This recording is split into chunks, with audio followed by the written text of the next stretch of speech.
नमस्कार। प्रांजल ज्ञान गंगा में आप सभी का स्वागत है। हम संक्षिप्त महाभारत का पाठ कर रहे हैं, जिसमें कि वन पर्व चल रहा है। कल हमने भीमसेन की हनुमान जी से भेंट की कथा को पढ़ा था। आज हम भीम के सौगंधिक वन में पहुंचने पर यक्ष राक्षसों से युद्ध होना तथा युधिष्ठिर आदि का भी वहां पहुंच जाना और सबका वापस लौटना की कथा को पढ़ेंगे। वैशंपायन जी कहते हैं, कपिवर हनुमान जी के अंतर्ध्यान हो जाने पर महाबली भीमसेन उनके बताए हुए मार्ग से गंधमादन पर्वत पर बढ़ने लगे। मार्ग में वे हनुमान जी के विशाल विग्रह और अलौकिक शोभा का तथा दशरथ नंदन श्री राम के महत्तम और प्रभाव का चिंतन करते जाते थे। सौगंधिक वन को देखने की इच्छा से जाते हुए उन्होंने मार्ग के रमणीय वन और उपवन देखे तथा तरह तरह के पुष्पित वृक्षों से सुशोभित सरोवर और नदियां देखी। इसी प्रकार और आगे बढ़ने पर वे कैलाश पर्वत के समीप कुबेर के राजभवन के पास एक सरोवर के निकट पहुंचे। भीमसेन ने वहां पहुंचकर उसका निर्मल जल जी भरकर पिया। महात्मा कुबेर इस सरोवर में जल क्रीड़ा किया करते थे। उसके आसपास देवता, गंधर्व, अप्सरा और ऋषि रहते थे। उस सरोवर और सौगंधिक वन को देखकर भीमसेन बड़े प्रसन्न हुए। महाराज कुबेर की ओर से हजारों क्रोधवश नाम के राक्षस तरह तरह के अस्त्र और पहनावों से सजकर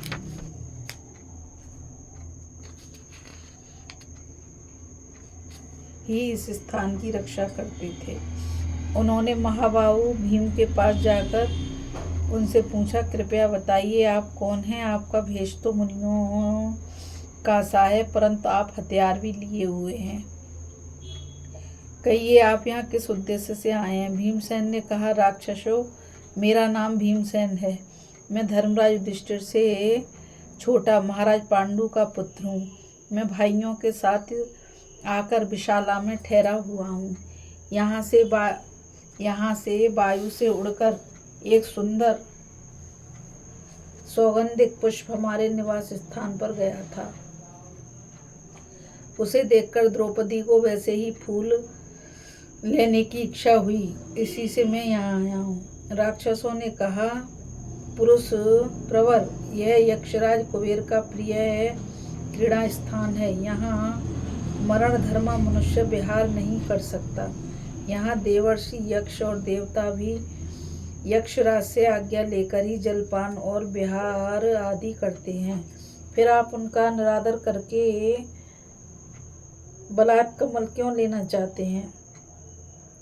और ऐसा अन्याय करने पर भी अपने को धर्मराज का भाई कैसे कहते हैं? आप महाराज की आज्ञा ले लीजिए, फिर जल भी पी सकेंगे और कमल भी ले जा सकेंगे। नहीं तो आप कमलों की तरफ झांक भी नहीं सकते। भीमसेन बोले, राक्षसों, राजा लोग मांगा नहीं करते, यही सनातन धर्म है और मैं किसी भी प्रकार छात्र धर्म को छोड़ना नहीं चाहता। यह शुरम्भ सरोवर पहाड़ी झरनों से बना है। इस पर कुबेर के समान ही सबका अधिकार है। ऐसे सर्वसाधारण के पदार्थों के लिए कौन किससे याचना करे? ऐसा कहकर भीमसेन उन राक्षसों की ही उपेक्षा कर स्नान करने के लिए उस सरोवर में उतर पड़े। तब सब राक्षसों ने उन्हें रोका और वो एक साथ ही शस्त्र उठाकर उन पर टूट पड़े।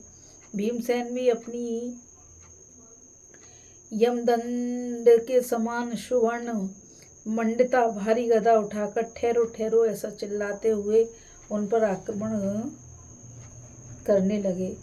इससे राक्षसों का रोष भी बढ़ गया और वे चारों ओर से घेरकर उन पर अस्त्र शस्त्रों से वर्षा करने लगे। महात्मा भीमसेन ने उनके सब बारों को विफल कर दिया और उनके शस्त्रों को खंड करके सरोवर के पास ही सैकड़ों वीरों को बिछा दिया।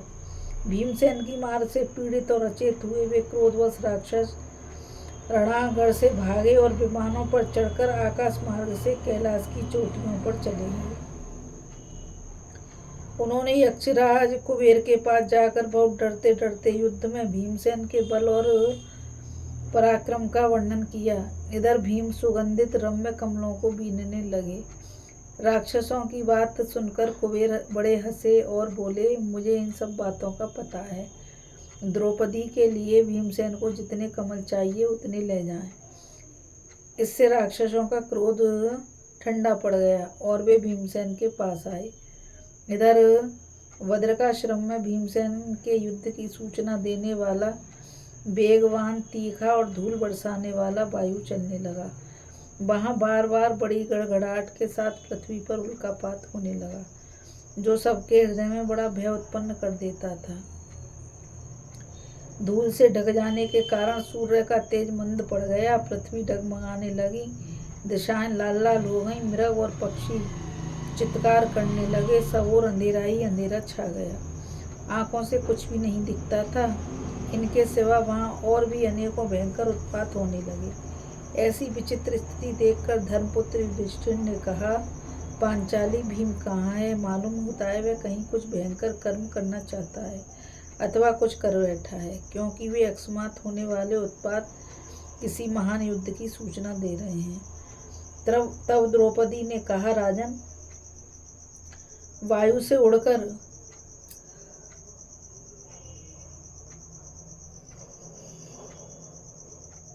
जो सौगंधिक कमल आया था वह मैंने प्रेम पूर्वक भीमसेन को भेंट करके कहा था कि यदि आपको ऐसे बहुत से फूल मिल जाएं तो आप उन्हें लेकर शीघ्र ही आ जाएं। वे महाबाहु मेरा प्रिय करने के लिए उन कमलों की खोज में अवश्य ही पूर्वोत्तर दिशा की ओर गए हैं। द्रौपदी के ऐसा कहने पर महाराज युधिष्ठिर ने नकुल सहदेव से कहा, जिस ओर भीम गया है उसी ओर हम सबको भी शीघ्र ही साथ साथ चलना चाहिए।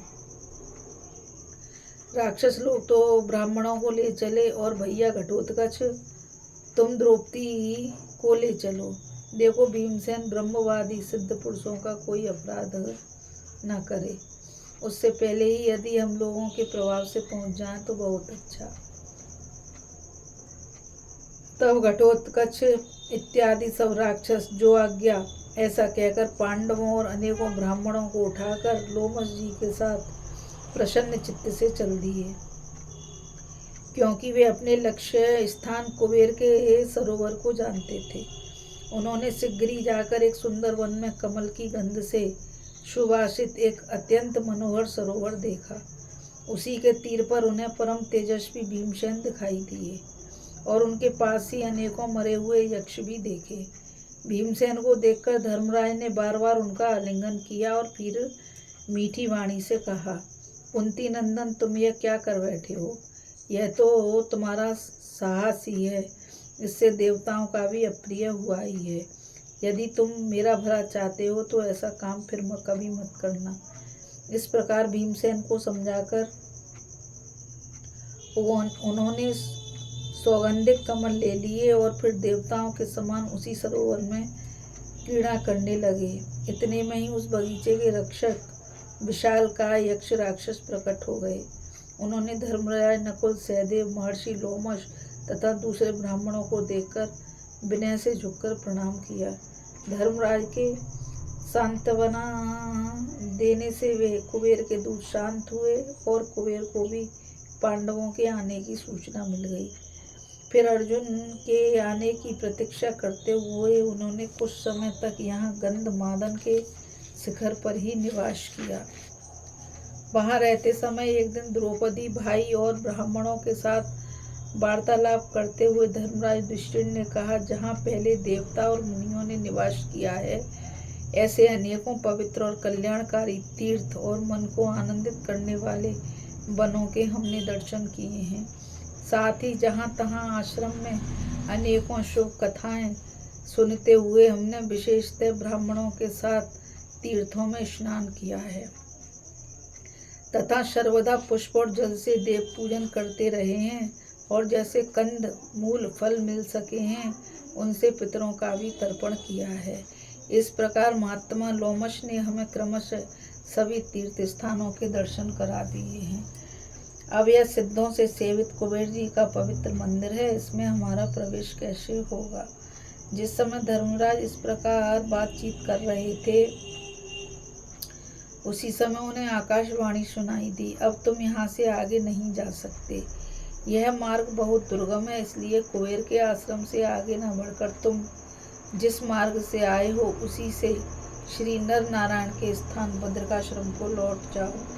वहाँ से तुम सिद्ध और चारणों से सेवित वृषपर्वा के आश्रम को जाना, जो बड़ा ही रमणीक और सिद्ध एवं चारणों से सेवित है। फिर उसे पार करके तुम आष्टश्रेण के आश्रम में निवास करना। उससे आगे जाने पर तुम्हें कुबेर के मंदिर के दर्शन होंगे। इसी समय वहाँ दिव्य गंध में पवित्र और शीतल वायु बहने लगा तथा पुष्पों की वर्षा होने लगी। उस अत्यंत आश्चर्य में आकाशवाणी को सुनकर राजा युधिष्ठिर महर्षि धौम्य की बात मानकर वहाँ से लौटकर श्री नर नारायण के आश्रम में आ गए। अभी हम कथा में भीमसेन की सौगंधिक वन में यक्ष राक्षसों से युद्ध की कथा को पढ़ रहे थे। अब हम आगे कथा में जटासुर के वध की कथा को पढ़ेंगे। तो चलिए फिर मिलते हैं एक नई कथा के साथ। अब मुझे गीता रावत को आज्ञा दीजिए। और मैं आप सभी से यही कहना चाहूँगी कि इस कथा को आगे बढ़ाने के लिए इस चैनल को लाइक करिए, शेयर करिए, सब्सक्राइब करिए, ताकि यह अमूल्य ज्ञान अधिक से अधिक लोगों तक पहुंच सके। इस कथा में बस इतना ही। राधे राधे, जय श्री कृष्णा, नमस्कार।